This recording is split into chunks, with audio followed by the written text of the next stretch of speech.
Il-Kunsill Lokali tal-Mosta qed jagħmel dak kollu li jista biex joffri l-aqwa servizz lir-residenti u biex jibqa' qrib in-nies. Il-Gvern iżda mhux jindirizza l-isfidi li għandha din il-lokalità. Dwar dan tkellem il-kap tal-Partit Nazzjonalista Delija meta tnejn filgħodu żar il-Mosta, waħda minn sensiela ta' żjarat li qed jagħmel Delija f'lokalitajiet varji f'Malta u Għawdex. Il-kap tal-Partit Nazzjonalista sema diversi eżempji fejn il-Gvern litteralment nesa lil-Mostin u għalhekk kien kruċjali l-intervent f'waqtu tal-Kunsill Lokali immexxi b'maġġoranza nazzjonalista. Qabel mal-partit stess għamel il-proposti f'dik li għandha x'taqsam il-qasam soċjali waħda mit-80 jew iktar minn waħda mit-80 proposta tagħna, qabel mal-Gvern qed jagħmel ir-riforma il-Kunsill Lokali tal-Mosta l-inizjattiva u fetaħ ċentru għan-nanniet fejn jilqa' l-anzjani tagħna. Il-Gvern li jrid jara kif jagħmel biex l-anzjani tagħna jiskartom u warrabhom u jgħidilhom illi m'għandhomx jgħixu fit-tul.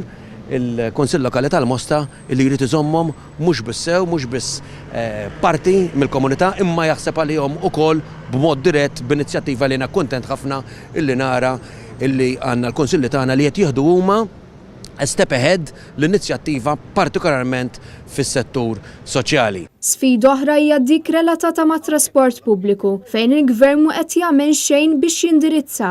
Waħda mill-problemi li qed naraw illi tħaddidna dwarha meta konna San Pawl il-Baħar u l-Mellieħa hawnhekk ukoll qed jgħidulna li l-problema tat-trasport pubbliku li tinqu mimlin miċ-ċirkewwa qed tasal saw ukoll.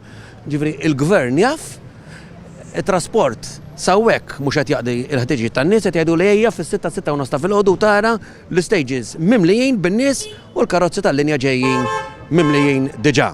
Din hija xi ħaġa li l-Gvern irid jindirizza u sempliċement ma jimportax. Waqt din iż-żjara Delija tkellem mal-bejja tal-Monti li jesprimew l-inkwiet tagħhom li l-bejħ qed jonqos drastikament. Dan fil-waqt li l-Monti qiegħed jispiċċa ftit ftit.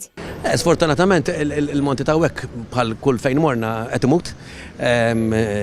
L-operaturi tiegħu n-nies li jaħdmu fuq il-Monti huma qalbhom maqtuha.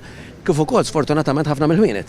Ġir mhix xi ħaġa sintomatika biss għall-Monti, imma naħseb illi wieħed jippretendi illi jekk qed iżid il-popolazzjoni għall-inqas il-ħwienet iż-żgħar u l-operaturi żgħar ħajraw xi tip ta' żieda fix-xogħol tagħhom da mhux hekk. Illum tkellmu ħafna magħna li qed jgħidulna isma' din hija waħda mill-agħar snin fl-aħħar 3-4 snin qed jaraw nuqqas ta' beħ u ma jistgħux jifhmu kif minkejja żieda fil-popolazzjoni l-beħ tagħhom mhux qed jiżdied.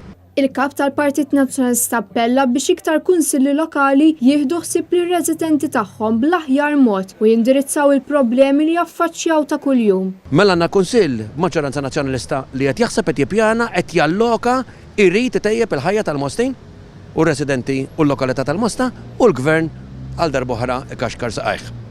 Jiena nħeġġeġ illi kunsilli oħrajn jieħdu l-inizjattivi li qed jieħdu bħal dan il-kunsill u nispera illi nħarsu l-qudiem inkunu nistgħu nagħmlu dawn il-proġetti kollha illi intom ġustament pjanajtu u ikunu żgur tajnuna residenti Mostin.